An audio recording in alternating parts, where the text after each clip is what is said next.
अब हम लोग फिजिकल एड्जॉर्प्शन और केमिकल एड्जॉर्प्शन को एक एग्जाम्पल से देखते हैं। जैसे फिजिकल एड्जॉर्प्शन में बताया गया कि किसी भी गैसियस मॉलिक्यूल का किसी भी सरफेस पर स्टैटिक होना पॉसिबल है, आइदर इन लार्ज एक्सटेंट और इन लेस एक्सटेंट, ज्यादा या कम, लेकिन किसी भी सरफेस पर कोई भी गैसियस मॉलिक्यूल स्टैटिक हो सकता है, वंडर वाल फोर्स ऑफ अट्रैक्शन से जुड़ सकता है, जिसको आप फिजिकल एड्जॉर्प्शन बोलते हैं। और केमिकल एड्जॉर्प्शन में क्या होगा, तो वही गैसियस मॉलिक्यूल या वही एड्जॉर्बेंट पार्टिकल एड्जॉर्बेंट के सतह पर आ सकेंगे जो एड्जॉर्बेंट के सरफेस पर आकर chemical reaction curved surface compound को बना पाए। अगर वह सरफेस कंपाउंड नहीं बना पाएगा, केमिकल रिएक्शन नहीं कर पाएगा, तो उस कंडीशन में वह केमिकल एड्जॉर्प्शन को नहीं दिखला सकता है। तो हम एक ऐसा एग्जाम्पल लेते हैं जो फिजिकल एड्जॉर्प्शन भी दिखलाए, केमिकल एड्जॉर्प्शन भी दिखलाए, कंडीशन चेंज करने पर वह फिजिकल या केमिकल एड्जॉर्प्शन को दिखला सकता है। जैसे आयरन के सरफेस पर नाइट्रोजन का एड्जॉर्प्शन, ये फिजिकल एड्जॉर्प्शन को भी दिखलाता है और केमिकल एड्जॉर्प्शन को भी दिखला पाता है, लेकिन दोनों का कंडीशन अलग अलग होता है। तो हम लोग हेडिंग लिखते हैं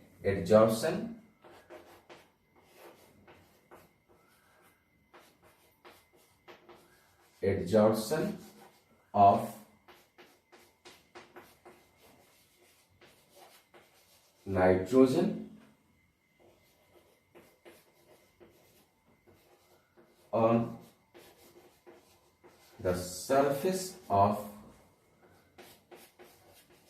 iron.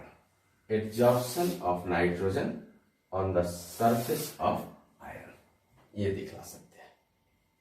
अब यहां पर चर्चा करें कि ये हम एक आयरन रॉड लिए, ये एक आयरन रॉड लिए और इस आयरन रॉड को रूम टेम्परेचर पर रखा गया है। आयरन रॉड लिया गया और इसको रूम टेम्परेचर पर रखा गया है। रूम टेम्परेचर पर जो नाइट्रोजन मॉलिक्यूल्स होंगे, गैसियस मॉलिक्यूल है और यह स्टैटिक नहीं होंगे इसके सरफेस पर, क्योंकि at the room temperature kinetic energy of gaseous molecule is so enough that cannot be static on the surface of adsorbent. वह adsorbent के surface पर static नहीं हो सकता है due to its internal energy, due to its kinetic energy. ठीक है, लेकिन जब हम इसके टेम्परेचर को घटाएंगे, यानी इसके टेम्परेचर को घटाना शुरू किए और जब टेम्परेचर घटाए तो ये जो आयरन का रॉड है, इस आयरन के रॉड पर यानी आयरन के सरफेस पर ये नाइट्रोजन मॉलिक्यूल स्टैटिक हो जा रहा है। Nitrogen molecule on the surface of iron ये स्टैटिक हो गया। वजह क्या कि इसका टेम्परेचर घटने से नाइट्रोजन मॉलिक्यूल का काइनेटिक एनर्जी इतना घट गया कि अब वह आयरन के सरफेस पर स्टैटिक हो गया, just become static without the formation of any chemical bond, means the force of attraction which hold the atoms on the surface of iron is van der Waals force of attraction. तो यहां पर जो force of attraction work कर रहा होगा वह force of attraction क्या होगा, तो van der Waals force of attraction, van der Waals force of attraction यहां पर वर्क कर रहा होगा। ठीक है, टेम्परेचर तो कम कर दिए, कितना कम कर दिए, तो 83 केल्विन टेम्परेचर पर हम पहुंच गए, घटते घटते 83 केल्विन टेम्परेचर पर पहुंच गए और 83 केल्विन टेम्परेचर पर नाइट्रोजन मॉलिक्यूल आयरन के सरफेस पर स्टैटिक हो गया, जिसको आप बोल रहे हैं फिजिकल एड्जॉर्प्शन या फिजिकल एड्जॉर्प्शन को दिखलाया। ठीक है। लेकिन जब हम बात करेंगे कि नाइट्रोजन का आयरन के सरफेस पर जब हम टेम्परेचर को बहुत ज़्यादा बढ़ा दें और वह टेम्परेचर बढ़ाकर 773 केल्विन अगर कर दिए, तो उस कंडीशन में ये जो आयरन का सरफेस है और ये जो नाइट्रोजन मॉलिक्यूल है, नाइट्रोजन मॉलिक्यूल जो ही आप टेम्परेचर बढ़ाइएगा, वैसे तो नाइट्रोजन एटम्स जो एक दूसरे से जुड़े होते हैं वह ट्रिपल बाउंड से जुड़े होते हैं या ट्रिपल बाउंड से जुड़े होंगे और इसको ब्रेक करने में बहुत ज्यादा एनर्जी चाहिए। जब टेम्परेचर हम 773 केल्विन तक पहुंचा दिए तो ये एक्टिवेशन एनर्जी प्रोवाइड किया। तो यहां पर में at 773 kelvin temperature activation energy provide किया और एक्टिवेशन एनर्जी के कारण ये जो एक्टिवेशन एनर्जी मिला कॉजेस, यानी आप ये कह सकते हैं यह जो एक्टिवेशन एनर्जी है कॉज किया किस चीज को, तो जो नाइट्रोजन मॉलिक्यूल था उसको कन्वर्ट करा दिया नाइट्रोजन एटम्स में।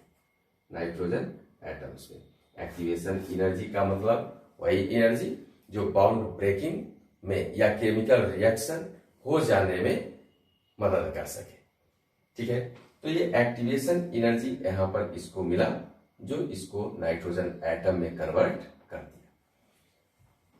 कब? जब 773 टेम्परेचर लिए। तो अगर हम फिजिकल एड्जॉर्प्शन का बात कर रहे थे तो रूम टेम्परेचर से बहुत कम 83 पर, जैसे जैसे टेम्परेचर बढ़ते गया फिजिकल एड्जॉर्प्शन डिक्रीजेस, यानी आप ये कह सकते हैं कि विद द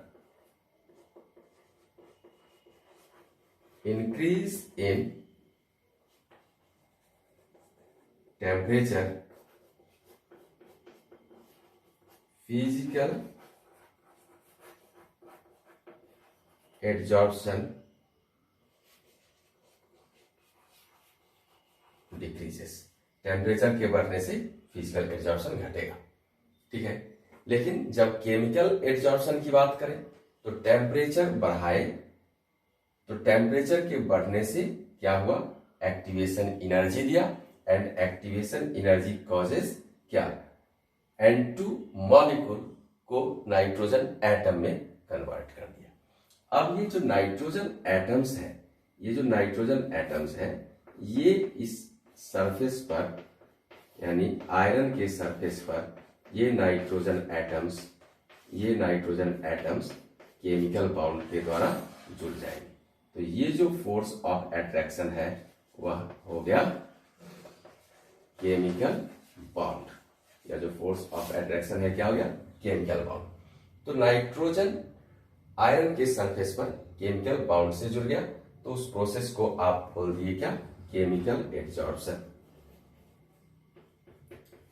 केमिकल एड्जॉर्प्शन। और अगर हम बात करें टेम्परेचर के बारे में तो आप क्या कह सकते हैं, with the increase in temperature chemical adsorption increases initially due to activation energy, due to supply of activation energy in the molecule which react on the surface of adsorbent. Molecule में एक्टिवेशन एनर्जी को supply किया जो surface adsorbent के surface पर chemical reaction को दिखला पा रहा है, तो उसकी वजह से आप कह सकते हैं कि इनिशियली यह बढ़ेगा, सरफेस कंपाउंड का फॉर्मेशन हो जाएगा, यानी यहां पर जो कंपाउंड बनेगा वो सरफेस पर, उसको आप बोलते हैं सरफेस कंपाउंड, यानी सरफेस कंपाउंड फॉर्म कर जाएगा वहां पर। तो यह था physical adsorption and chemical adsorption. ये जो फिजिकल एड्जॉर्प्शन और केमिकल एड्जॉर्प्शन है, ठीक है, टेम्परेचर डिपेंडेंट है। एक ही एग्जाम्पल नाइट्रोजन और आयरन लिए, देखिए कंडीशन चेंज करने पर कब वह फिजिकल एड्जॉर्प्शन है और कब वह केमिकल एड्जॉर्प्शन है। अब हम लोग एक हेडिंग देखेंगे कि कौन कौन सा फैक्टर है जो एड्जॉर्प्शन को प्रभावित कर सकता है। Factors which effect the adsorption, यानी अगला हेडिंग है कि factors which effect the adsorption. कौन कौन सा फैक्टर एड्जॉर्प्शन को प्रभावित कर सकता है। Factors which effect the adsorption. देखिए इसमें जो हम फैक्टर का बात कर रहे हैं उसमें सबसे फर्स्ट पॉइंट पर ले लें नेचर ऑफ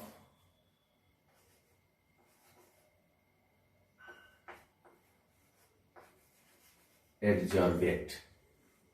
मॉलिक्यूल नाइट्रोजन आ रहा है, हीलियम आ रहा है, हाइड्रोजन आ रहा है, कौन सा मॉलिक्यूल आ रहा है, ठीक है, तो उसका नेचर क्या है। मान लीजिए कि नाइट्रोजन लिए तो अगर हम हीलियम लेते तो हीलियम तो केमिकली रिएक्ट करेगा नहीं, तो वह केमिकल रिएक्शन को दिखलाएगा नहीं। तो नेचर ऑफ एड्जॉर्बेंट भी बहुत बहुत यूजफुल फैक्टर है एड्जॉर्प्शन को दिखलाने के लिए। एंड सेकेंड में nature of adsorbent, nature of adsorbent, nature of adsorbent, nature of adsorbent. And third specific area, कितने एक्सटेंट में एड्जॉर्प्शन होंगे। तो जितना स्पेसिफिक एरिया होगा उतना ज्यादा एड्जॉर्प्शन होगा। तो स्पेसिफिक एरिया भी एक इंपॉर्टेंट फैक्टर है जो एड्जॉर्प्शन को प्रभावित कर सकता है। And fourth temperature, fifth pressure, and sixth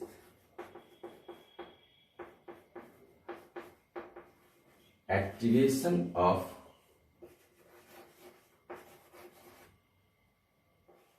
adsorbent, activation of adsorbent. तो ये पॉइंट तो समझ में आ ही गया, नेचर ऑफ एड्जॉर्बेंट। ये पॉइंट भी समझ में आ रहा है, नेचर ऑफ एड्जॉर्बेंट। दोनों एक दूसरे से केमिकल रिएक्ट कर पाएगा, केमिकल रिएक्शन हो पाएगा तो केमिकल एड्जॉर्प्शन को दिखलाएगा, केमिकली रिएक्ट नहीं करेगा तो फिजिकल एड्जॉर्प्शन को दिखलाएगा। मास अगर ज्यादा है तो लिक्विफाइंग टेंडेंसी ज्यादा होगा तो फिजिकल एड्जॉर्प्शन को ज्यादा दिखलाएगा। अगर वह बहुत ही लाइट वेट का है तो उस स्थिति में वह फिजिकल एड्जॉर्प्शन कम एक्सटेंट में दिखला पाएगा, मोर और लेस एक्सटेंट तो यह दिखलाएगा ही। जैसे मान लीजिए कि किसी सरफेस पर हम हाइड्रोजन मॉलिक्यूल को एड्जॉर्ब कराना चाहते हैं। पिछले क्लास में ही हम प्लेटिनम का बात किए थे। तो प्लेटिनम के सरफेस पर हाइड्रोजन मॉलिक्यूल का एड्जॉर्प्शन या प्लेटिनम के सरफेस पर ऑक्सीजन का एड्जॉर्प्शन। तो एड्जॉर्प्शन हाइड्रोजन और ऑक्सीजन, सरफेस तो दोनों के लिए सेम लिए, एड्जॉर्बेंट तो दोनों के लिए सेम लिए, लेकिन जो गैस है एड्जॉर्बेट है, एड्जॉर्बेट का जो पार्टिकल्स है उसको हम चेंज करा रहे हैं। अगर वो हाइड्रोजन लिए लाइट वेट लिए कम एक्सटेंट में एड्जॉर्प्शन होगा, ऑक्सीजन लिए नाइट्रोजन लिए जिसका वेट ज्यादा है तो वह ज्यादा एक्सटेंट में एड्जॉर्प्शन होगा। और फिर वह फिजिकल होगा या केमिकल, ये टेम्परेचर डिपेंडेंट होने लगेगा। तो हम लोग बात कर लिए nature of adsorbent, nature of adsorbent का स्पेसिफिक एरिया, ये समझ में आ रहा है कि कितना ज्यादा उसका एरिया है जो एड्जॉर्प्शन को दिखला सकता है। केमिकल एड्जॉर्प्शन दिखलाना है तो स्पेसिफिक इन नेचर है या नहीं है, जो उससे केमिकल बॉन्ड बना सकता है या नहीं, कितने एरिया में वह केमिकल बॉन्ड बना सकता है, कितने में नहीं बना सकता है, ये सब बात पर निर्भर करता है। तो ये आपका दिए स्पेसिफिक एरिया। टेम्परेचर हेडिंग हम लोग पढ़ेंगे मोर डिटेल्स, प्रेशर हेडिंग हम लोग पढ़ेंगे पूरे डिटेल्स के साथ, एंड एक्टिवेशन ऑफ एड्जॉर्बेंट हम लोग पढ़ेंगे डिटेल के साथ। तो हम लोग स्टार्ट करते हैं। एक्टिवेशन ऑफ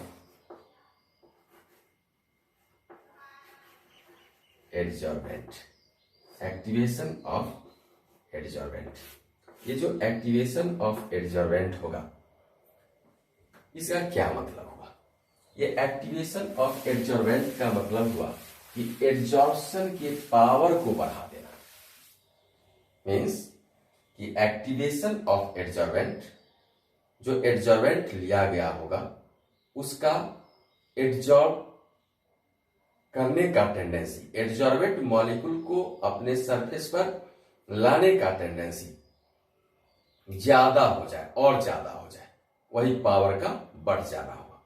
तो पावर इसका कैसे बढ़ेगा? एडजॉर्प्शन के पावर को बढ़ा देना ही कहलाता है एक्टिवेशन ऑफ एडजॉर्बेंट। एडजॉर्बेंट जो लिए उस पर जो मॉलिक्यूल एडजॉर्ब होने वाला है, जितना एक्सटेंट में हो रहा है वो हम लोग मेजर कर लिए। अब उससे ज्यादा और एडजॉर्ब वो कैसे हो जाएगा उसको आप बोल दिए कि एडजॉर्बेंट के पावर को बढ़ा देना। अब वो पावर कैसे बढ़ेगा इस चीज को देखते हैं। तो पावर बढ़ाने के लिए क्या करना है कि जो भी एडजॉर्बेंट है उस एडजॉर्बेंट के सरफेस को अगर हम रफ कर दें, मान लीजिए ये एडजॉर्बेंट है, अब यहाँ पर जो पार्टिकल्स एडजॉर्ब होंगे वो ये पार्टिकल एडजॉर्ब होंगे, और अगर इसके सरफेस को हम रफ कर दिए तो ये पार्टिकल तो एडजॉर्प्शन बढ़ा दिया क्योंकि सरफेस एरिया बढ़ गया, ठीक है, तो एडजॉर्प्शन बढ़ गया। तो हम पहला स्टेप ले लिए bye making the surface rough. Adsorbent के सरफेस को अगर हम रफ कर दिए तो वो एडजॉर्बेंट के पावर को बढ़ा दिया, यानी activation of adsorbent by this way भी पॉसिबल है, by making the surface rough. Surface को रफ करके भी आप एडजॉर्प्शन देख सकते हैं। दूसरा पॉइंट हम लिखे कि अगर हम ये एडजॉर्बेंट लिए और इस एडजॉर्बेंट को स्मॉलर पीसेज में ब्रेक कर दिए, तो स्मॉलर पीसेज या ग्रेन्स में इसको तोड़ दिए, स्मॉलर पीसेज या ग्रेन्स में तोड़ दिए, इसका जितना मास है इसका भी मास उतना ही है, ठीक है। बस हुआ क्या है कि ये जो एक चकती जैसा था, चिप जैसा था, उसको स्मॉल पीसेस और ग्रेन्स में